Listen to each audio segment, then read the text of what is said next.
Micah Parsons, pour les gens qui ne le connaissent pas, numéro 11 des Cowboys, le meilleur D-line des Cowboys, un des top 5 D-line de la ligue cette saison.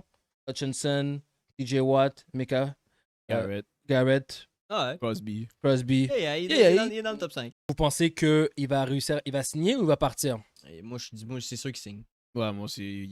Comme je sais que Mac a demandé pour un trade, Ouais. mais à the end of the day, il va le signer. C'est à moins qu'il est prêt à pas jouer la saison. Mais, est-ce qu'ils ont le budget pour? Après avoir CeeDee Lamb, George Pickens. C'est sûr qu'ils ont le budget pour. Ils ont-tu le budget après pour autre chose? L'affaire, c'est que je comprends. Maca veut probablement être le highest paid. Yes, makes sense. Eux l'ont proposé de donner un certain deal. Mais ça, lui, il veut plus d'argent. Mais sinon, il y aura pas le choix à la end of the day. C'est le seul piece que tu as en défense.